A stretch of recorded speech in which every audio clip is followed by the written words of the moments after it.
Hello Internet, how you doing? Deviant here for Lightstand Entertainment.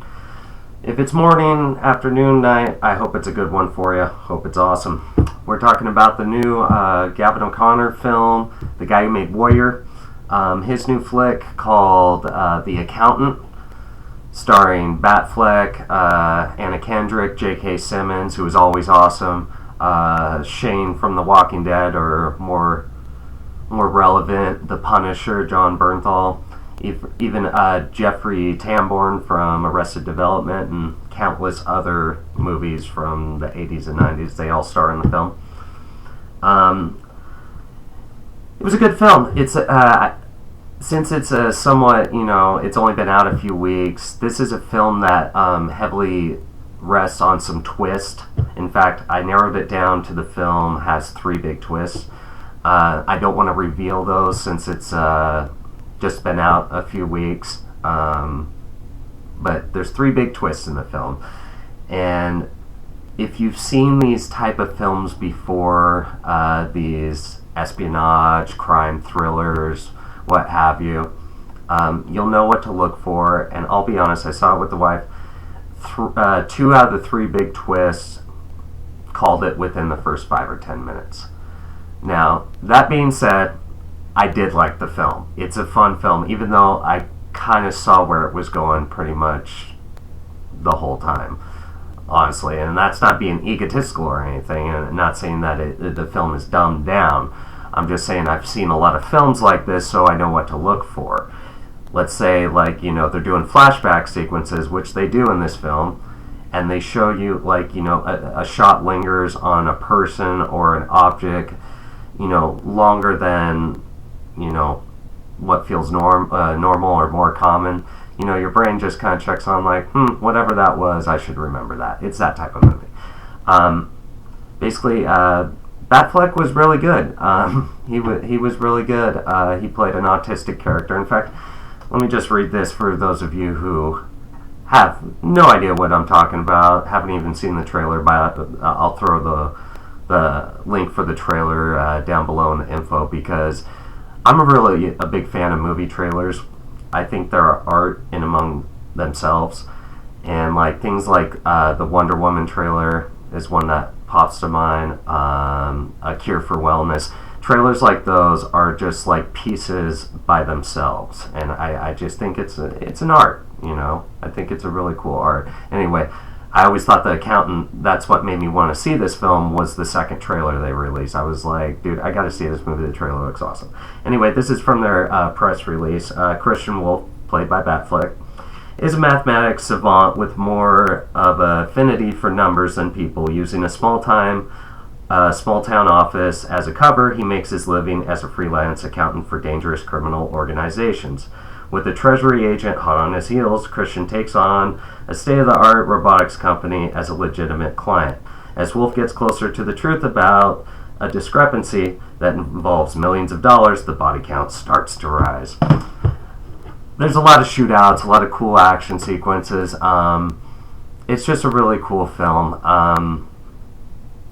The 3 big, like I said, plot twists. Just like I said, if you pay close attention to certain scenes at the beginning of the film, they do a lot of flashbacks showing Batfleck's character as a kid, and you see how he grew up. More specifically, how his father raised him after finding out his son is autistic. Those scenes are really cool. J.K. Simmons, like I said, is the treasury agent going after him, and he shows up, and it is a typical J.K. Simmons performance, but he's one of those character actors that he shows up, he does what he does, and 9 times out of 10, he's just fucking awesome. And once again, here, he was one of my favorite side characters. I really liked the supporting cast they put around Batfleck. That's what made the movie work, because this is a 2+ hour movie, and honestly, it didn't drag at any point. I wasn't looking down at my watch at any point. It kept moving, and it was a lot of fun because they really developed these supporting characters. These supporting characters had arcs on their own. They weren't just there to push the narrative forward for the lead character, kind of just being window dressing.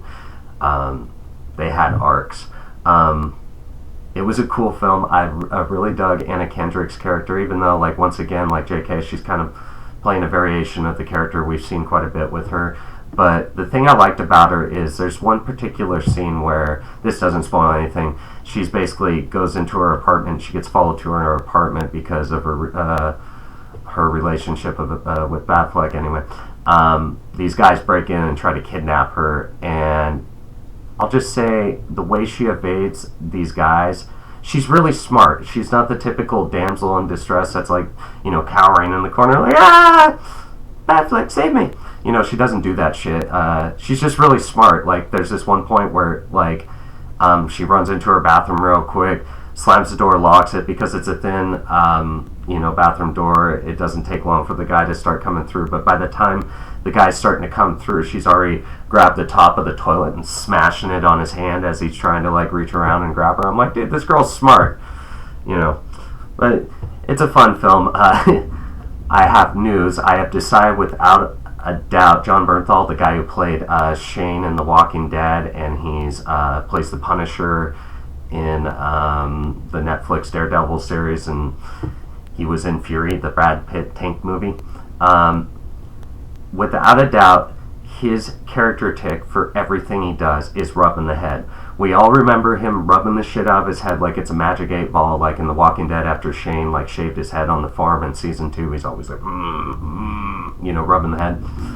And I always remember in season 2 of Daredevil when he's on the rooftop, when he's got Daredevil tied up, sitting there talking to him, he's going, nah, Red, and he's still rubbing, even though he's got hair this time, he's rubbing his head again. And I wasn't counting per se, but I know he did it a couple times in the accountant, and it's just one of those things. I'm like, that's your thing. Cool. Anyway, it's a fun movie. Go check it out. It's for a fall time, thriller. It's fun. Just don't be walking out like amazed, like, oh, I never saw that ending coming. And I won't say the ending of the movie is like, a typical Hollywood happy ending. But I will say it's an optimistic ending. So I dug it. I really dug it. Batfleck's on a roll right now. I'm really looking forward to his next flick he's directing, Live by Night. Looks really dope too. Anyway, this has been Deviant D. Thanks for stopping by Lightstand Entertainment. We shall see you soon.